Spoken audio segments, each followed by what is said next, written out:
Riley sought quiet. The city was a clamor, a constant hum that never truly ceased.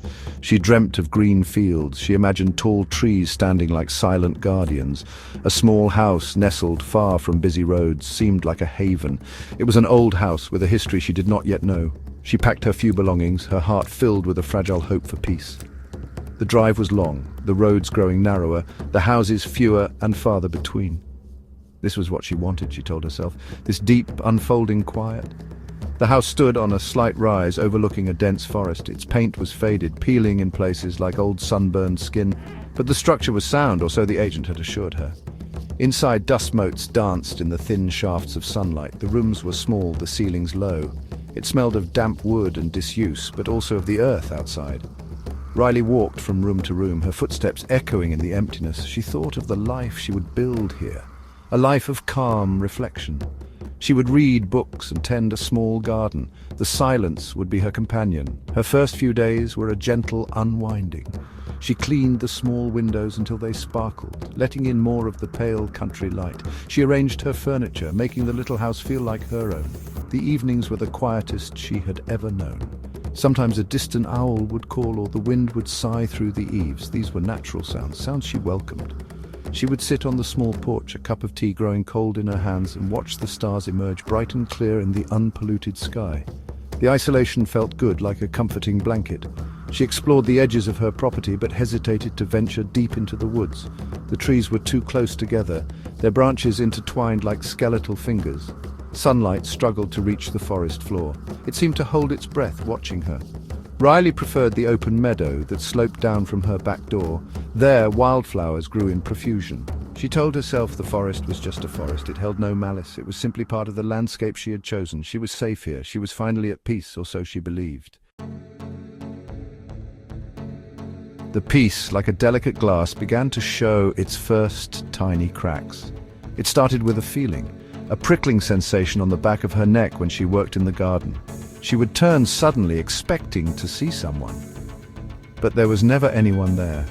Only the rustling leaves of the nearby trees or a bird taking flight. She dismissed it as nerves. The city had made her jumpy, she reasoned. It would take time to adjust to this profound stillness, this utter lack of human presence. She was simply unaccustomed to being so completely alone. Then came the small, inexplicable things. A garden tool left by the shed, found moved to the other side of the yard. A window she was certain she had latched, discovered slightly ajar in the morning. These were minor disturbances, easy to explain away. Perhaps she had forgotten. Perhaps the wind had been stronger than she thought. Riley clung to these rational explanations. She did not want her newfound sanctuary to be spoiled by fear.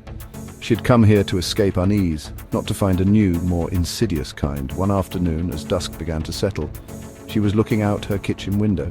She saw a flicker of movement at the very edge of the woods. It was too quick to identify. A deer, perhaps, or a fox. But it had seemed taller, more upright. She strained her eyes, but the shadows were deepening, merging the trees into a solid black wall.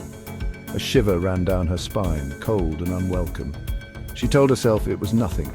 Her imagination was playing tricks. The isolation was making her see things that were not there. The nights, once a source of comfort, started to feel different. The silence was no longer peaceful. It felt charged, expectant. Riley found herself listening more intently to the creaks and groans of the old house. Were they just the sounds of an old structure settling, or was there something else? She began to double-check the locks on the doors and windows before bed. The simple act, once routine, now felt like a desperate ritual. The feeling of being watched intensified, even within the supposed safety of her own walls. The shadows in the corners of her room seemed darker, more profound. The morning after a particularly restless night, Riley stepped outside. The dew lay heavy on the grass, sparkling like a carpet of tiny diamonds. And there they were. Footprints. They were not her own. They were larger, heavier. They led from the dark line of the forest. They came directly towards her house. They stopped just short of her back porch. Riley stared, her blood turning to ice. Her heart pounded in her chest, a frantic drum against her ribs. There was no mistaking them. Someone had been there. She followed the trail back towards the woods. Each print was clear in the damp earth under the grass. They were a man's prints, she thought, or something that walked like a man. They were deliberate, unhurried. As she reached the tree line, the prints became harder to distinguish on the matted leaves of the forest floor. But their direction was clear. They had emerged from the deepest, darkest part of the woods, the part she instinctively avoided, the part that always felt cold, even on the warmest days. She backed away slowly, her gaze fixed on the shadowed entrance. Panic began to rise, hot and suffocating. Who would come onto her property? Why would they approach her house in the dead of night and then simply leave? There were no other houses nearby for miles, no reason for a stranger to be wandering these woods so close to her home. She thought of calling the police. But what would she tell them? That she had found footprints? They would think she was a nervous woman, new to the countryside, spooked by shadows. They would tell her it was probably a hunter or a hiker. Riley spent the rest of the day in a state of high alert. Every sound made her jump. The rustle of leaves, the snap of a twig, the call of a bird, everything seemed menacing. She kept the doors locked even in the daylight. She peered out the windows constantly, scanning the tree line for any sign of movement. The footprints remained, a stark testament to the unwanted visitor. As the sun began to set, casting long, eerie shadows, Riley knew she would not sleep easily. The knowledge that someone had been so close watching her was a terrifying weight on her mind. Sleep became a luxury Riley could no longer afford. The nights were filled with sounds. Not the ordinary sounds of an old house settling, these were different, stealthy. There were soft thuds from downstairs, as if someone were treading carefully. There were faint scratching noises at the windows, like fingernails tapping lightly on the glass. Sometimes she would hear what sounded like breathing, just outside her bedroom door, a slow, deliberate intake and exhalation of air. She would lie rigid in her bed, covers pulled up to her chin, scarcely daring to breathe herself. She would strain her ears, trying to pinpoint the source of the noises. Were they real? Or was her fear creating them, feeding on her isolation? She would get out of bed, her legs trembling, and creep to the door. Peeking through the crack, she would see nothing but the dark, empty hallway. The sounds would stop then, as if whatever made them knew she was listening. As soon as she returned to bed, they would begin again. A soft footfall here, a faint whisper there. It was a torment, a slow erosion of her sanity. During the day, exhaustion made her feel like a ghost in her own home. The vibrant colors of the countryside seemed muted, dulled by her constant fear. She replayed the nighttime sounds in her head, trying to find logical explanations. Rats in the walls, branches scraping against the house. But the sounds were too deliberate, too intelligent. They seemed to mock her, to enjoy her terror. The house itself felt different now. It was no longer her sanctuary. It felt like a trap, a place where she was vulnerable and exposed. She began talking to herself, her voice a small, frightened whisper in the oppressive silence. "It's just the wind," she would say. "It's an old house." But the reassurances sounded hollow, even to her own ears. The footprints had been real. The feeling of being watched was real. And the sounds in the night, they were real too. Something was out there. Or perhaps something was trying to get in. The thought sent a fresh wave of cold dread through her. She was alone and the night was closing in. One night, the scratching at her bedroom window was louder, more insistent. Riley lay frozen, her eyes wide in the darkness. She could hear her own heart, a frantic bird trapped in her chest. Slowly, she forced herself to turn her head. The moon was hidden behind thick clouds, and the room was almost pitch black, but there was a faint something at the window, a smudge against the deeper black of the night outside. She held her breath, praying it was just a branch, a trick of the light. Then a sliver of moonlight broke through the clouds. It illuminated the window for a brief, terrible moment, and she saw it. A face, pale and indistinct, but undeniably a face. It was looking in. Just a glimpse, then the clouds swallowed the moon again, plunging the room back into darkness. Riley stifled a scream. Her mind reeled. Had she imagined it? Was she losing her grip on reality? The scratching stopped. Silence descended, heavy and absolute. But the image of that pale face was burned into her memory. She did not sleep for the rest of that night. She sat huddled in her bed, staring at the window, expecting the face to reappear at any moment. Every shadow seemed to take on a menacing shape. Every creak of the house sounded like an approaching footstep. When dawn finally broke, painting the sky in pale, watery colors, Riley felt a small measure of relief, but the terror lingered, a cold knot in her stomach. The visitor was no longer just a source of unsettling sounds or mysterious footprints. It had a face. It was watching her. She considered leaving, packing her bags and fleeing back to the city, back to the noise and the crowds she had so desperately wanted to escape. But a stubborn part of her resisted. This was her home. She had invested her hopes and her savings into this place. She would not be driven out by shadows and fear. She needed proof. She needed someone to believe her. The image of the face, fleeting as it was, gave her a new, desperate resolve. She had to find out who or what was tormenting her.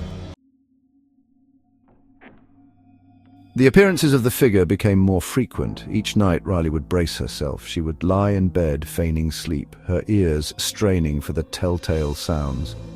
The soft crunch of gravel outside, the faint whisper of fabric brushing against the wooden siding of the house.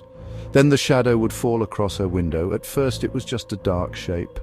A presence felt more than seen, but it grew bolder. The face would linger longer at the glass. It never tried the latch. It just watched. Riley tried to make out its features. The light was always poor, the moon often obscured, but she could see that it was tall. Its form was lean, almost skeletal. The face remained pale, the eyes like dark hollows. It never made a sound. It just stood there, a silent sentinel in the night. Its stillness was more terrifying than any overt threat. It was a patient, relentless observer. Riley felt like an insect pinned under glass, scrutinized by an unseen collector. Her anxiety was a constant thrum beneath her skin. She started keeping a small, heavy flashlight by her bed. The moment she saw the figure, she would snatch the flashlight and aim it at the window. But it was always too quick. The instant the light hit the glass, the figure would be gone, vanished into the darkness as if it were made of smoke, leaving her with a racing heart and the frustrating certainty that she had been moments away from seeing it clearly. The visitor was elusive, always one step ahead of her attempts to confront it or understand it. The boldness was unnerving. It no longer seemed content to stay at the edge of her perception. It was coming closer, staying longer. One night she thought she saw the faint outline of a hand pressed against the window pane. The image was so fleeting she couldn't be sure. But the implication was terrifying. It wasn't just looking, it was testing, it was considering. Riley's sense of safety, even within her locked house, was crumbling with each passing night. The watcher was patient, and its patience was a terrifying thing to behold.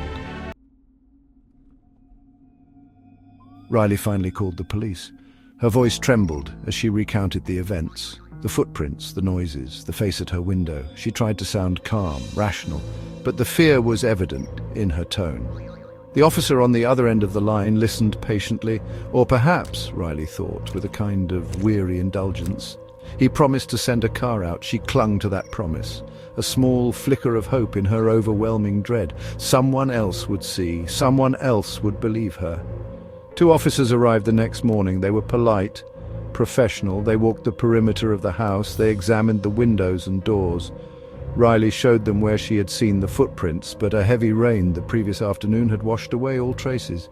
She described the face at the window, the figure that watched her. They listened, their expressions unreadable.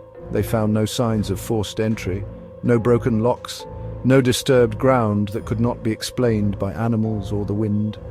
Nothing. "Ma'am," one of the officers said, his voice gentle but firm, "there's no evidence of any intruder. Are you sure you haven't been dreaming? This old house, it can play tricks on your mind, especially if you're not used to being alone out here." Riley felt a flush of anger, quickly followed by a wave of despair. They didn't believe her. They thought she was hysterical, or worse, delusional.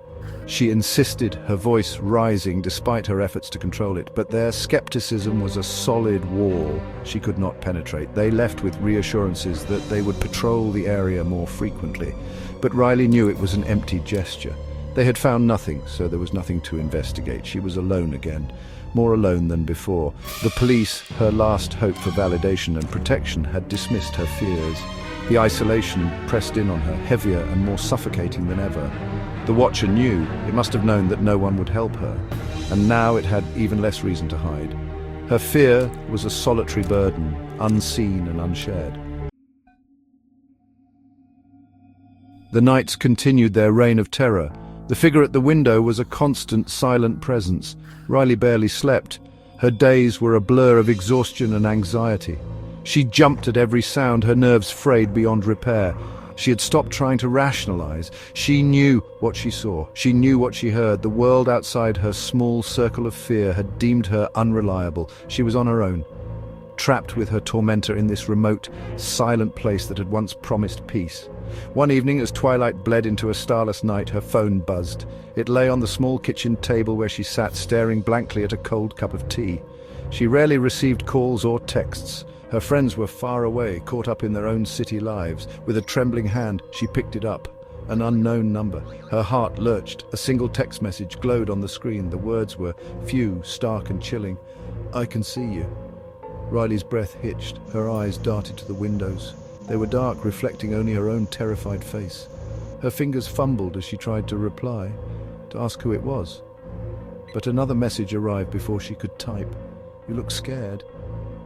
A cold dread seeped into her bones, deeper than any fear she had felt before. This was not just someone outside looking in. This was different. This was more intimate, more knowing. How could they see her? How could they know her fear? She stood up, her legs unsteady, and moved away from the windows, seeking the imagined safety of the inner rooms. Then the final message came. It was short, terse, devastating. "I am in the house." Riley dropped the phone. It clattered to the wooden floor, the screen shattering. The silence of the house pressed in, no longer just expectant, but alive, predatory. It was inside.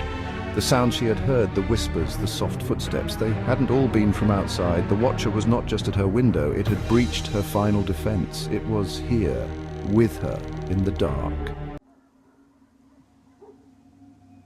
What happened next, in the deep, consuming silence of that isolated house, no one could say for certain. The terror Riley must have felt, knowing the unseen presence was no longer outside but within, sharing her small space, is a thought too chilling to dwell upon. Her desperate hope for peace had twisted into an unimaginable nightmare. The quiet countryside, once a symbol of escape, had become the stage for her final terrifying encounter. There were no screams heard by distant neighbors. There were no neighbors close enough to hear. When Riley failed to answer calls from a concerned relative days later, the police were dispatched once more. This time they entered the house. It was quiet, too quiet. The air was still and cold. Dust motes danced in the weak sunlight, filtering through the grimy windows. There were no obvious signs of a struggle. Nothing seemed out of place except for the profound and unsettling emptiness. It was as if the house itself had exhaled, and with that breath, all life had departed.